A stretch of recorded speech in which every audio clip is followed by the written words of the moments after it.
Bonjour et bienvenue dans cet épisode 10 déjà. Alors aujourd'hui, on va s'attaquer au doublage des pannes et des chevrons. Mais avant tout, place à un peu de préparation, donc il faut sortir tout le nécessaire, donc toutes les pannes qui sont rangées là, et aussi notamment les chevrons plus tard, vous verrez bien. Je vous laisse à la vidéo.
Donc comme je vous le disais au début de la vidéo, faut que je fasse un peu de manutention, donc déplacer tous les grands chevrons Douglas là de 8 mètres et tout le bois qui est dessous pour accéder aux chevrons sapins qui vont servir juste après.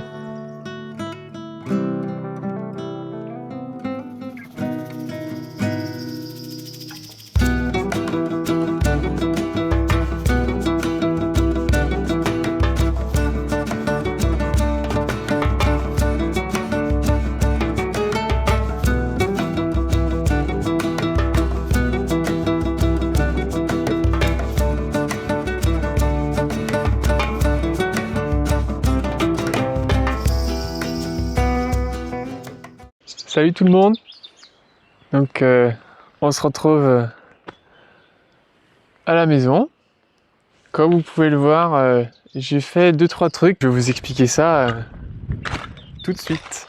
Donc ce matin, je vous ai pas filmé ce que j'ai fait parce que j'avais mon patron qui est venu m'aider sur la matinée. J'ai envie de garder mon intimité des vidéos et tout ça par rapport au boulot. Mais bon, rien de sorcier ce qu'on a fait, mais ça permet de bien avancer. Donc je vais vous montrer ce qu'on a fait.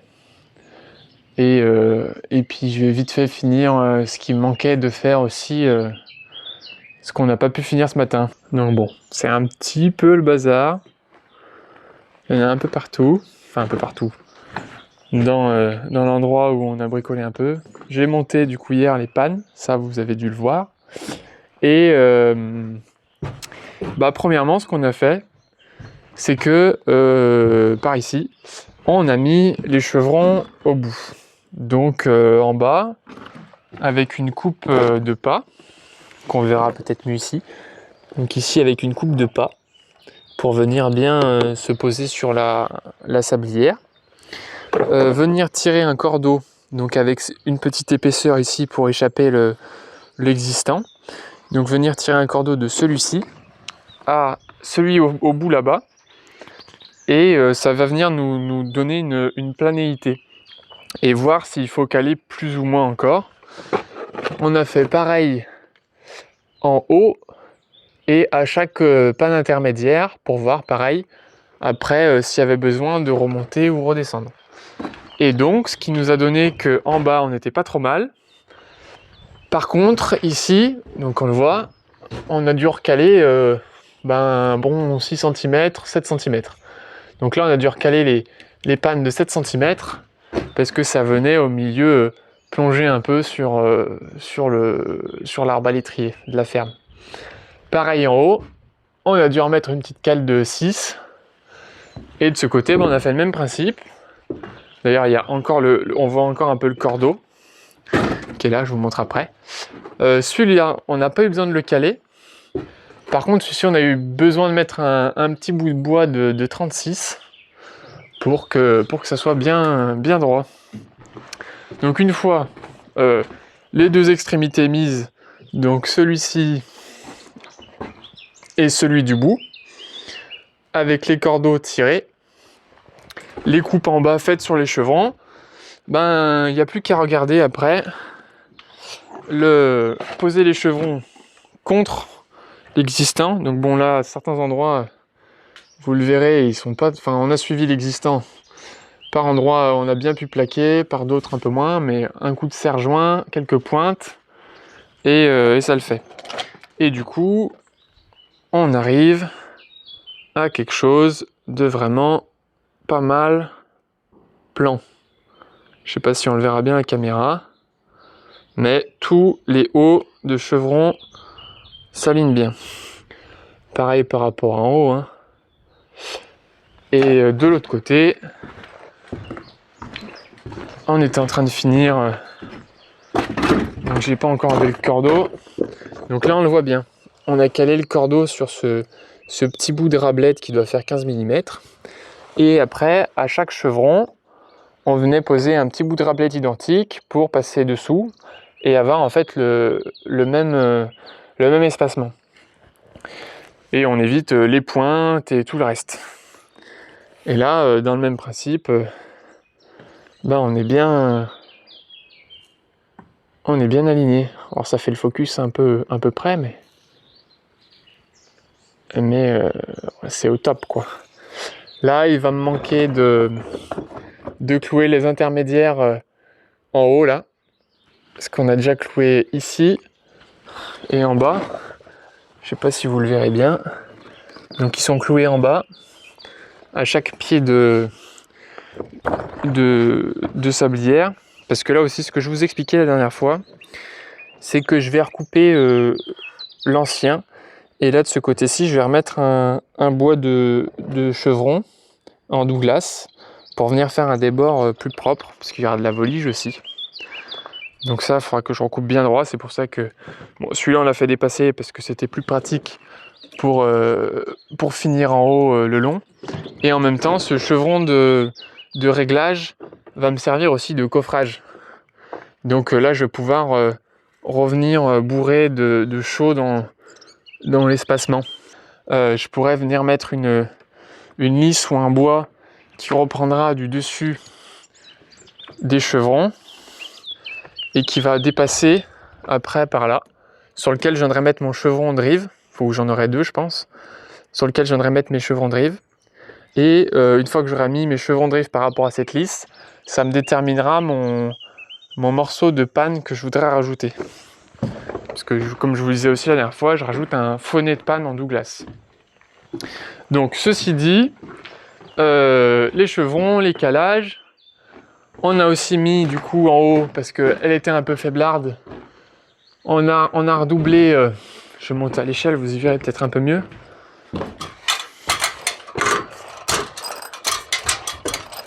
On a redoublé là la faîtière, donc avec un bois. Donc il faut encore que je mette des vis tous les 50-60. Et pareil de ce côté, celle-là elle n'est pas encore vissée. Donc on a redoublé avec un bois là. Parce que en fait en bout ça avait dû prendre un peu l'eau, c'était un peu pourri. Et c'est pas l'idéal. Donc là de mettre ça va bien rigidifier l'existant. Donc il faut encore que je me fasse mes coupes pour celle-ci, de ce côté-là à l'opposé, et les deux d'en bas, de ce côté-là, et de ce côté-là. Et puis après, comme je vous le disais un peu avant, bon là ils ont été bien cloués tout le long dans l'intermédiaire. Il va me manquer, comme par exemple celui-ci, là l'intermédiaire qui n'est pas cloué, et les autres sont cloués. Je ne sais pas si vous le verrez bien à la caméra, on voit comme des petits trous, donc ils sont bien cloués sur l'existant. Il faudra que moi je refasse pareil, que je remette des pointes un peu partout, avec le serre-joint bien serré, les bois qui sont un peu espacés de l'existant, pour faire ça proprement. Donc là c'est parti pour time-lapse ou vidéo normale un peu coupée. De ce que je vais continuer à faire, donc ce que je vous expliquais, finir de clouer les intermédiaires du nouveau sur l'ancien, et si j'ai le temps après, couper en haut au faîtage les bois qui dépassent. Donc là c'est pas compliqué, hein. Vu qu'ils sont croisés, je coupe au point de croisement, et idéalement mettre les doublures les doublages de panne. Ou peut-être que je le ferai plus tard à 2. Il faut que je vois comment ça peut se goupiller. Voilà, c'est parti.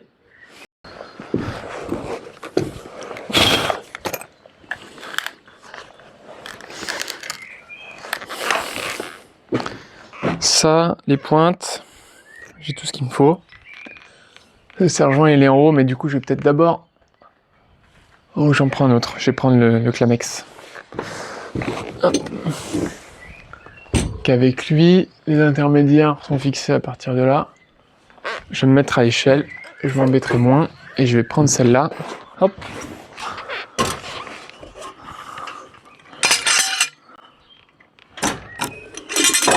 Donc là, je regarde en fait que ça soit bien plan, qu'en fait que le chevron, il vienne pas faire un creux ou une bosse.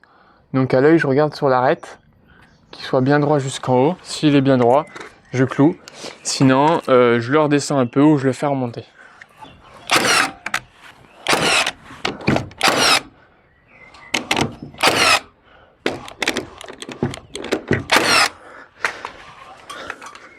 Là, comme ça.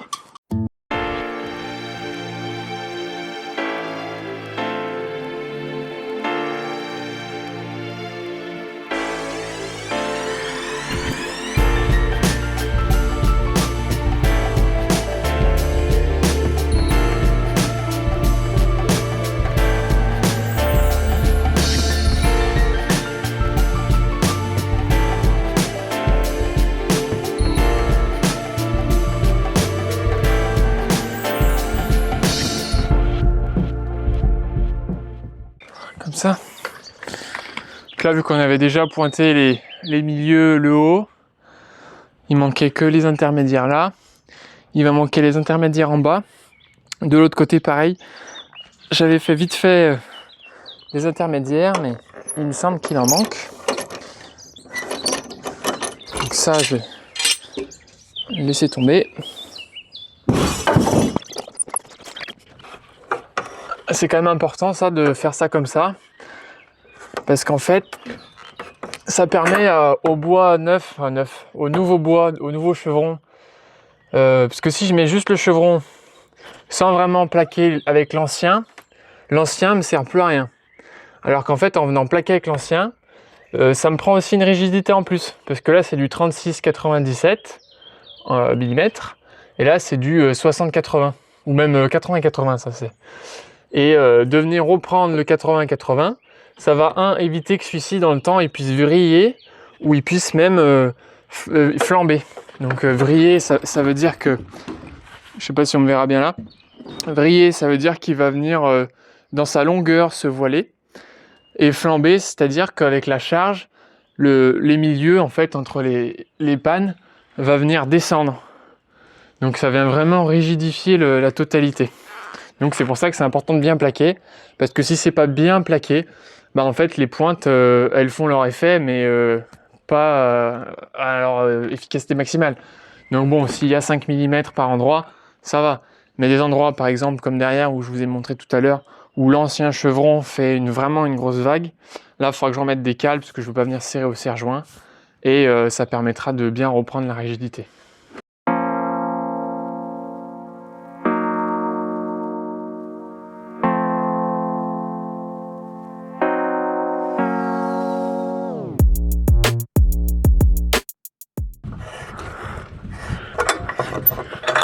On est pas mal.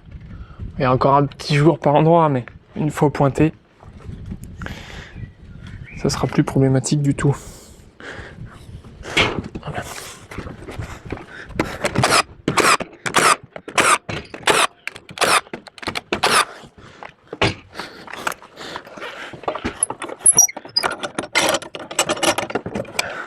Là par contre, là ça fait un peu gros.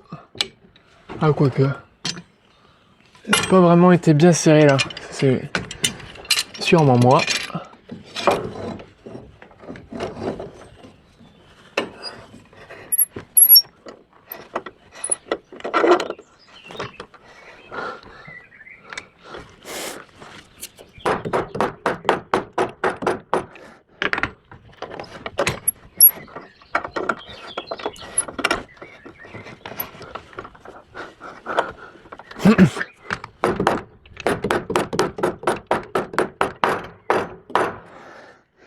Là, vu que j'ai déjà mis des pointes, que je le resserre, je le tape en même temps pour pouvoir serrer de plus en plus. On est bien. Après, c'est vrai que ça fait encore un gros écart. Je pense que je viendrai mettre une cale. Je vais remettre quelques pointes ici.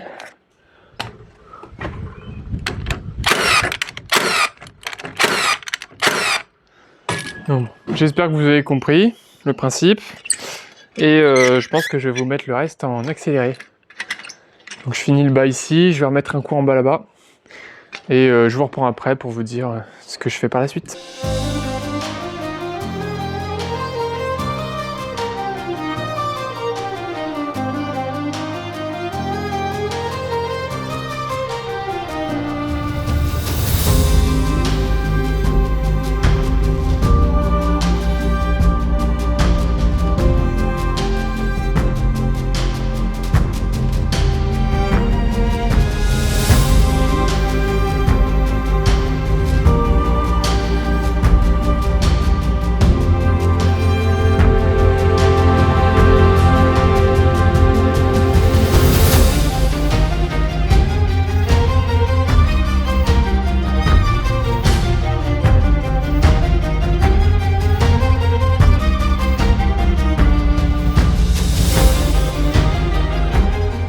Ça y est, j'ai fini de reclouer là tout le long. On va voir les pointes que j'ai mis tout le long pour vraiment bien ça se tienne d'un bloc. Comme je vous le montrais, les endroits où l'ancien, on va dire, n'est pas très droit. Donc à ce moment-là, je viendrai remettre une cale dessus, dans laquelle la cale, je vais la reprendre dans l'ancien, et après je reprendrai ici dans la cale. Ce qui me permettra d'éviter de trop serrer ou déformer le chevron existant.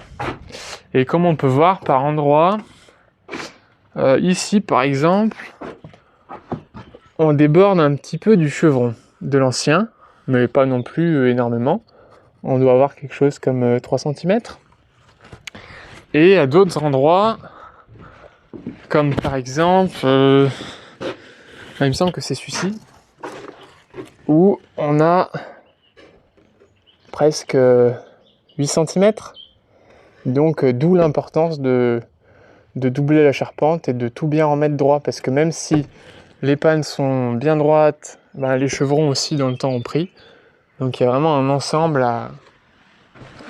à gérer, quoi. C'est vraiment pas juste regarder un point en se disant c'est bon, les pannes sont redressées, on est reparti comme ça. Non, il faut vraiment voir tout dans son ensemble et de partir bien en bas de la pyramide pour aller jusqu'en haut.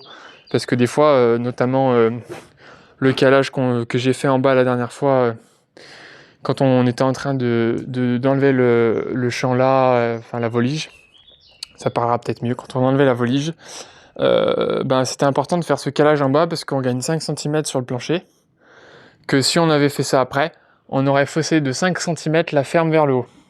Donc bien partir en bas de la pyramide, donc du premier calage jusqu'au panne, jusqu'ensuite au chevron, pour avoir quelque chose de cohérent et de bien fait. Je pense que je vais m'attaquer à visser en haut le doublage à la fêtière, ici. Les deux côtés, là, mettre des vis tous les 60, 50 même. Au moins, je suis sûr que ça se tiendra bien, il y aura une bonne rigidité. Regardez pareil pour fixer celui qui est déjà en place là. Et je vais voir pour couper, il va m'en manquer 2, 4 et 6. Donc normalement, là, j'ai monté le bois ici. Je devrais largement en avoir, j'en ai 7. Donc j'en ai un en rab, mais il me semble que celui-là n'est pas très joli. Je sais pas si on le verra à la caméra, mais il est pas tout à fait droit, quoi. Lui, il a commencé un petit peu à vriller, en plus de prendre du raid, donc il s'arrondit par là. Et pour ceux qui se demandent, ouais, je me suis fait un petit bobo à la main, bon, rien de grave, hein, en mettant les chevrons tout à l'heure sur les pointes qui sont sur les anciens chevrons, ça m'a un peu entaillé la main, donc je vais pas vous montrer pour ceux qui craignent un peu. Mais voilà, une petite entaille, c'est des choses qui arrivent. Même avec un gant, ça m'aurait fait la même chose. Donc voilà. Faut faire attention, mais toujours des petites bricoles qui peuvent arriver.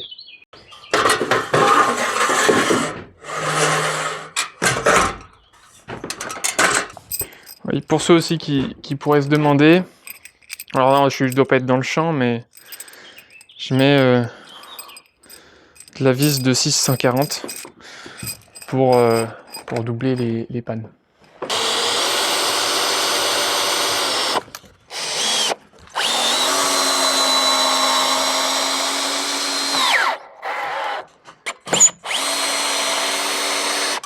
En fait, je viens bien plaquer le haut du doublage parce que la panne, il y avait un creux entre les deux et pareil, c'est bien de ne pas avoir vraiment d'espacement. Être le plus serré possible. Et donc là, je vais venir mettre à peu près tous les 50, même 60 normalement, mais tous les 50, c'est pas plus mal. Une petite vis, et idéalement, j'arrive à en mettre une en haut, une en bas. Alors en bas, pas tout à fait en bas parce que elle porte pas derrière, enfin elle porte pas. Elle plaque que sur une partie. Vu qu'on vient suivre la pente, ça la fait descendre en haut de peut-être 6 cm, que du coup il y a 6 cm derrière qui sont dans le vide. Donc une en haut, une au milieu, une en haut, une au milieu.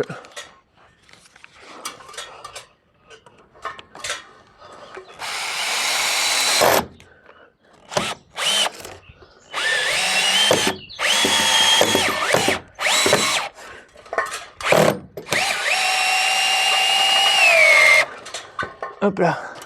Ah, il faut pas être gros pour passer à travers. Hein.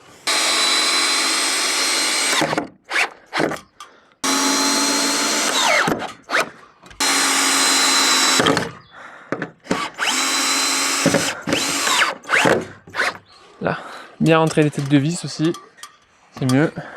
Il faudrait que je le resserre là par exemple, parce que ça s'ouvre un peu derrière.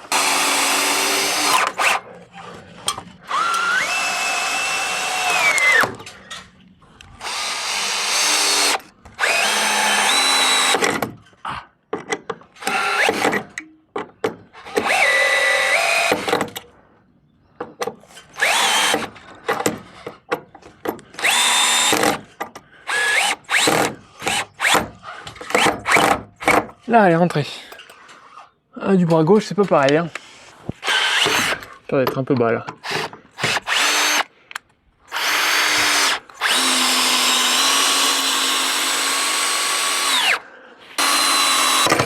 Ah. Allez. Celle-là, on est bon. Ça se tient bien. J'ai même mis plus de vis que toutes les 50, mais je préfère avoir une petite vis toutes les 40 et que ça bouge vraiment pas que d'être radin de vis et qu'il y ait des problèmes dans le futur.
vais pas parler de Oli. Oli, là, pour en ce moment surtout, avec la canicule, ça me fait beaucoup de bien. Moi, je suis content de l'avoir. C'est ma petite dose de fraîcheur, mon petit plaisir de la journée quand je me fais une petite gourde. Oli, qu'est-ce que c'est?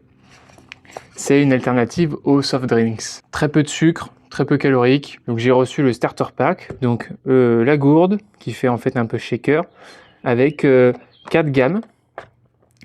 Donc il y a la gamme énergie, la gamme Ice Tea, la gamme hydratation, ma préférée, et la gamme milkshake. Donc ça c'est le petit plaisir gourmand. Moi, énergie, c'est pas mal, j'ai déjà goûté, mais c'est vrai que ça réveille et faut pas le boire avant d'aller se coucher. Ice Tea, j'aime beaucoup, donc avec du thé. Donc pour thé glacé, on y rajoute des glaçons ou autre, c'est l'idéal.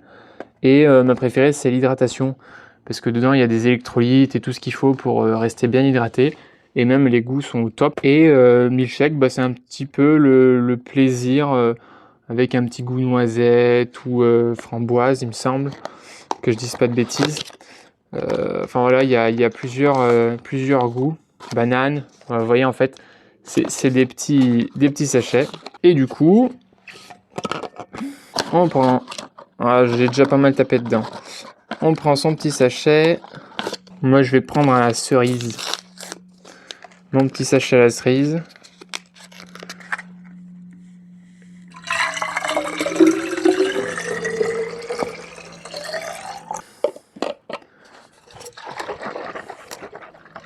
Je secoue un peu. Et c'est pareil.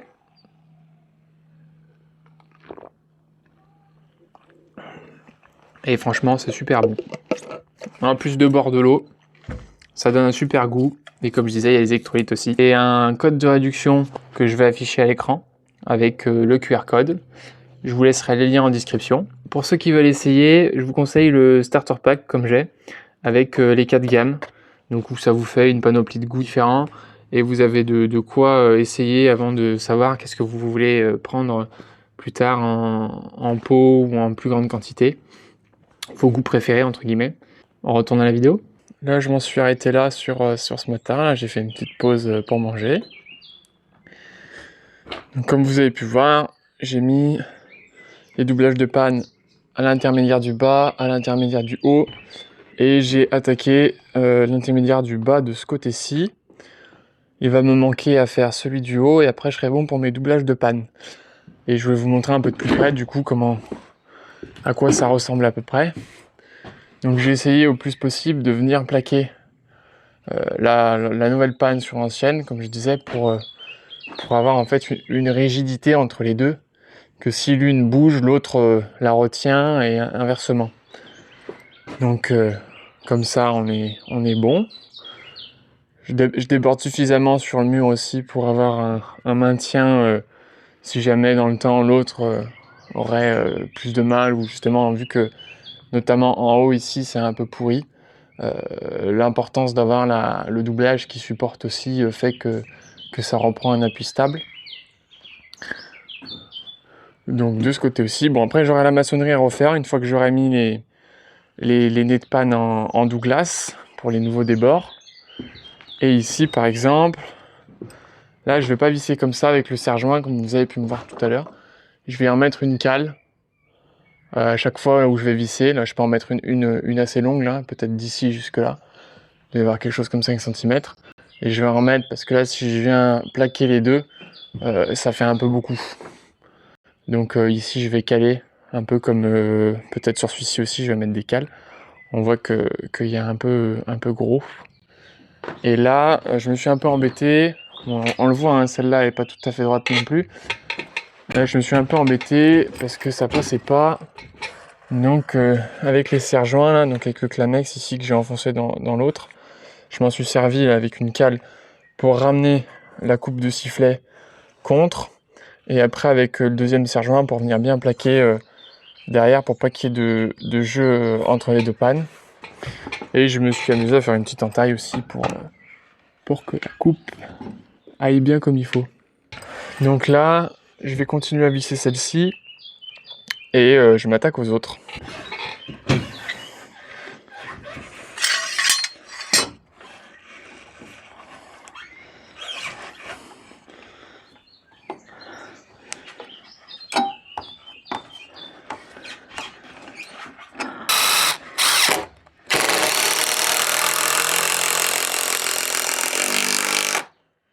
fait un peu de bruit. J'espère qu'au micro ça sera pas trop désagréable.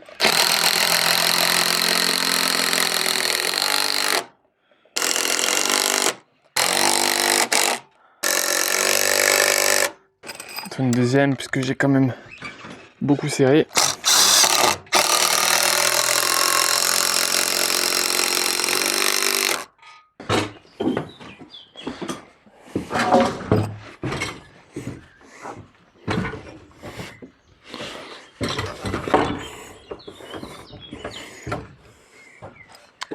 Là, alors ce que je regarde aussi c'est le raid.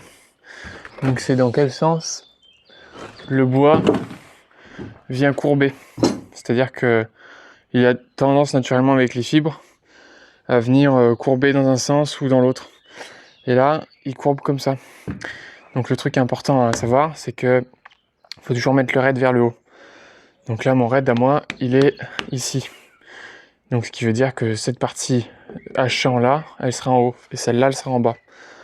Donc ça me détermine autre chose aussi pour ma coupe. Là, ce que j'aimerais faire, c'est que j'ai un morceau qui est pas très joli de ce côté. C'est vrai que je puisse recouper celui-là. Et garder celui-là là-bas. Et là, ma coupe de sifflet, elle est dans ce sens. Donc là, ça serait pas mal. Tiens. J'ai dit 450. Voilà. Donc là, mes 450. J'arrive au milieu de ma coupe. Là, ça me fait 17,5. Donc je prends la moitié. On est un peu moins de 9. Hein. Et là, j'ai mon angle de coupe. Et j'ai dit que je voulais ça vers le haut. Et que je voulais une coupe comme ça. Donc là, avec la fausse équerre, j'ai repris mes angles de coupe. Donc on voit, hein, en fait, je viens me plaquer par exemple sous mon bois existant, ma panne. Et je viens régler plus ou moins l'ouverture de l'angle. Qu'après, je peux reproduire ici. La règle pour la coupe en sifflet, généralement, c'est qu'on va regarder la retombée ici. Ici, on est à peu près à 18, 17,5, 18. Il faut une fois et demie la retombée. Donc, c'est-à-dire que là, sur 18, il faut que je rajoute 18 plus 9. Et j'ai une coupe de sifflet qui est dans les règles. Donc moi, il me semble que j'ai un petit peu moins parce que c'est l'angle de la scie qui me permet de... Je peux pas aller bien plus loin que cet angle-là. Mais dans mon cas, ma coupe de sifflet, en fait, j'aurais pas de glissement dû au cisaillement. Parce que de toute façon, c'est un doublage. Donc ici, c'est pas le plus important. Donc je fais l'angle maximal de ma scie. Voilà.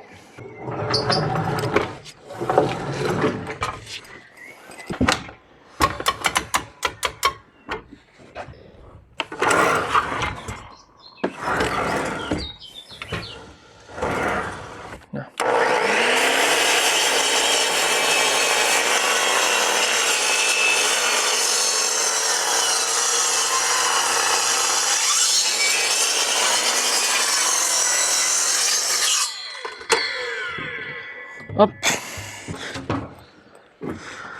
Là, en étant tout seul, il n'y a pas bien le choix. Je vais venir la caler en haut. Et je vais monter de ce côté en gardant une compression par là-bas. Aïe.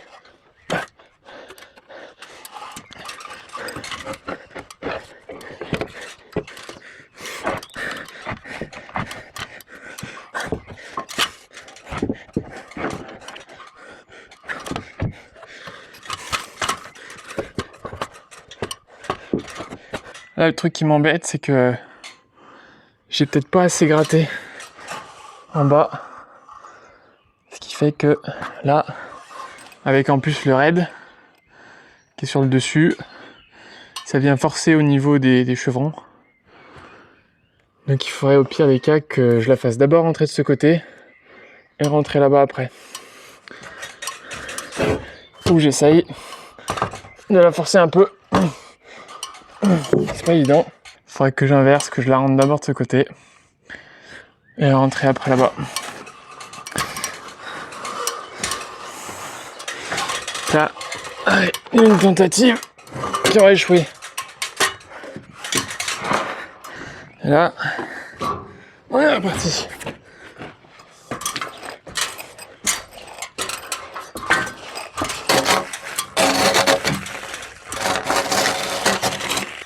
Là, ça passe. Non, faut juste que je la tire un peu.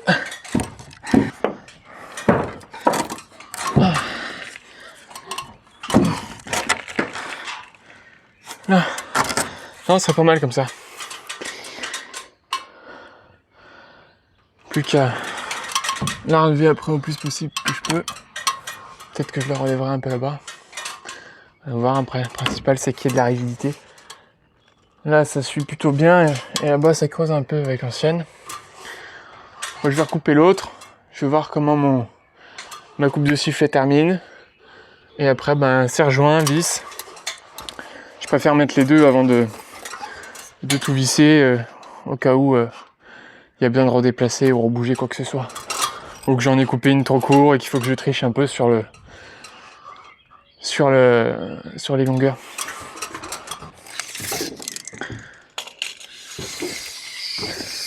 Là, j'ai 435 max.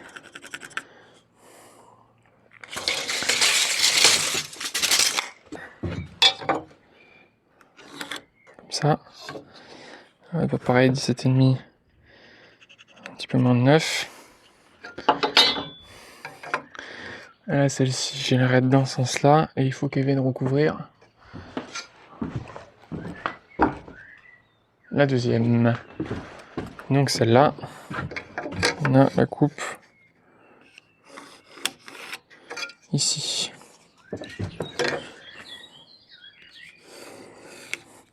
Ce que j'ai oublié de préciser aussi tout à l'heure qui était important, c'est que sur la coupe en sifflet, donc quand les deux viennent se poser comme ça, il va y avoir en fait entre le haut et le bas, donc sur la coupe, il faut que le point du milieu, donc le croisement des deux coupes, soit axé sur la descente de charge.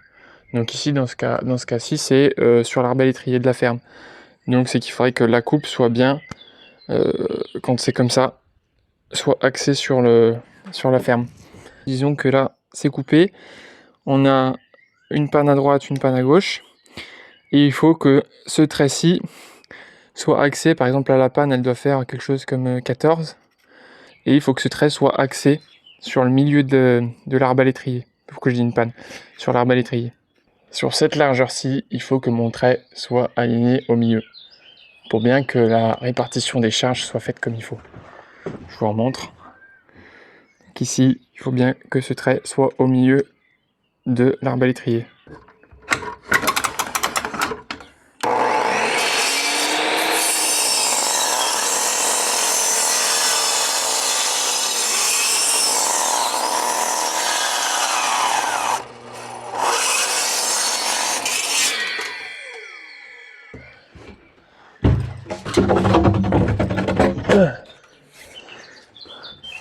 Allez.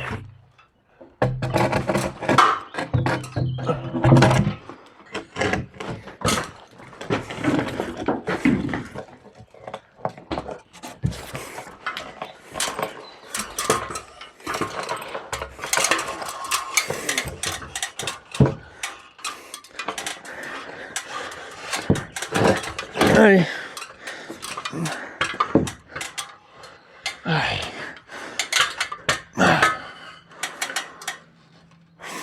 J'aurais dû passer dans la gauche de l'échelle. Déjà, je peux mieux la rentrer. Et puis, on va dire, je peux venir l'écarter par là pour la ramener après par ici.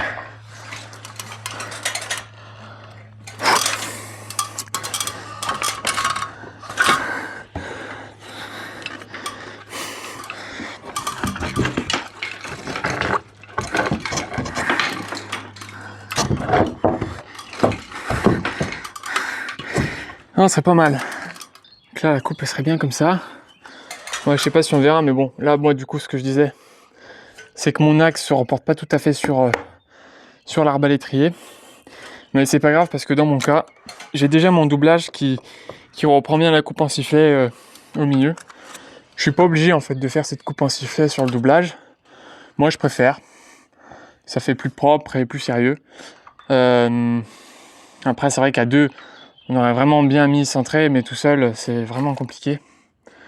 Donc là je suis pas très loin, mais ça le fera comme ça. Le principal c'est que les bois reviennent prendre une bonne rigidité sur l'ancien.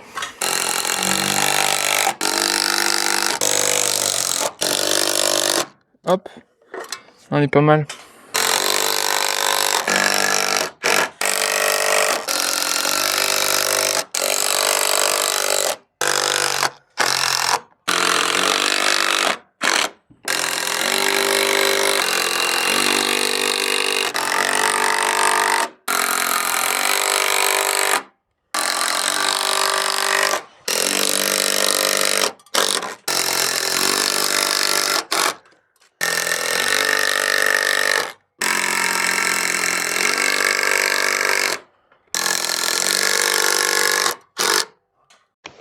Alors là, je vais peut-être y faire un truc comme ça.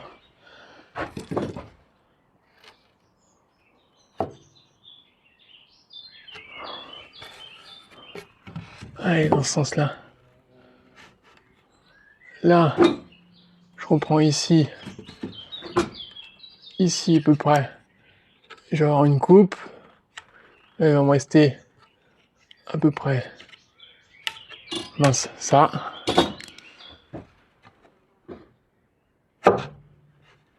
Et de ce côté, on est d'ici. Elle doit presque rentrer en entier.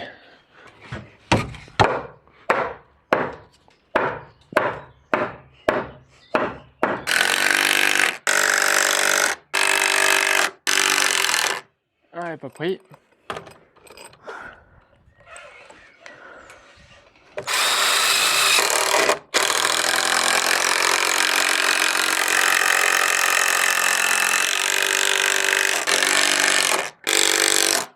Alors, là, je vais regarder au niveau de la génoise comment ça va finir à peu près avec les tuiles.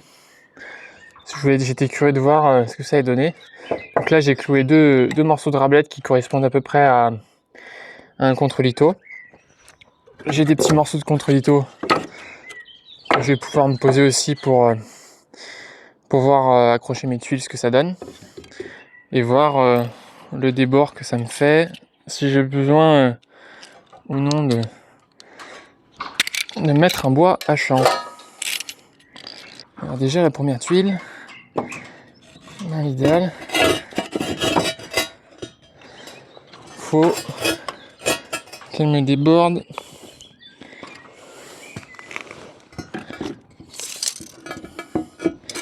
quelque chose comme 7 de ma génoise. Là je serai à 7, ça serait pas mal.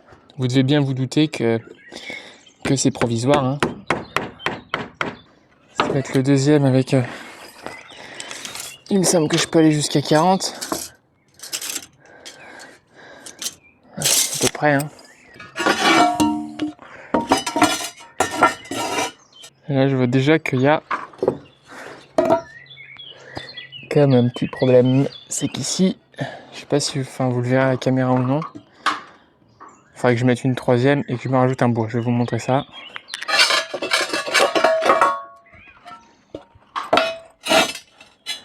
Donc là, ouais, je me suis fait comme un petit gabarit de à quoi ça pourrait ressembler. Donc ici, avec mes 7 cm pour que l'eau elle aille dans la gouttière. Donc j'ai bien mes 7 cm. Sauf que là, en fait, le petit problème que j'ai, l'alignement là des deux tuiles est bon. Mais en fait, on voit qu'ici, il manque un peu. Donc je pense que je vais devoir le mettre à champ si c'est pas un petit peu plus. Donc je vais le mettre dessus. Et je regarde par rapport à mes nez de tuiles. Donc là je touche. En bas je touche. Là j'ai un espace. Et là je touche à peu près. Mais en relevant celle-là, ça devrait corriger ici. Donc tout simplement, pour ça que j'ai mis mes pointes dessous. Je vais tenir la tuile là avec le genou. On va mettre celui-ci à champ. Pause pour regarder et pour voir ce que ça donnait. Donc là j'ai regardé avec du coup les 3 hachants et un morceau de contre-lito, et c'est plutôt pas trop mal. On arrive à avoir quelque chose qui fait ni une bosse ni une cassure. Comme on le voit en bas, ça touche bien. La deuxième, elle touche bien aussi. La troisième, un petit peu moins. Ça fait une légère bosse en fait au niveau du contre-lito que j'ai rajouté ici.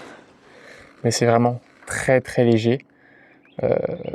Donc faut voir, sinon je raboterai un petit peu par endroit pour être sûr que ça soit bon.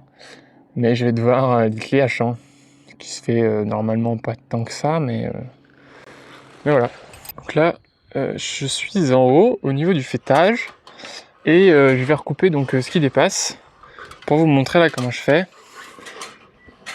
Alors je fais comme ça, hein, je sais pas si c'est une meilleure méthode ou non, mais en venant poser mon niveau sur mes 2 chevrons de ce côté-ci, je viens tracer dessous là et là, et je vais faire la même chose en étant de ce côté-ci. Donc je vais me poser sur celui-ci et sur celui-là, et je vais venir tracer du coup de l'autre côté mon deuxième point de rencontre. Et ici on voit que en fait j'ai fait 2 traits. Alors pour vous expliquer, c'est que moi normalement de ce que je pensais, j'avais une pente à 100%. 100% qui veut dire qu'on monte de 1 mètre sur 1 mètre. Je vais me mettre dans l'autre sens, on y verra mieux. Donc 45 degrés, ce qui correspond à 100%, on voit, ça donnerait ça. Sauf qu'ici, c'est pas le cas. On voit que l'angle est un peu plus ouvert. Donc c'est pour ça que je reprends le point en haut et en bas par rapport à celui-ci. Et celui d'à côté, parce que je vais dans l'alignement. Donc je fais ça partout, je recoupe des 2 côtés. Et j'espère finir ça ce soir. Pas trop tarder pour rentrer après. Finalement, ça attendra la prochaine fois. Je crois qu'on est assez long pour cette vidéo et vous aurez tout dans une seconde partie. Bientôt j'espère. Donc on se laisse là pour aujourd'hui et je vous dis au prochain épisode.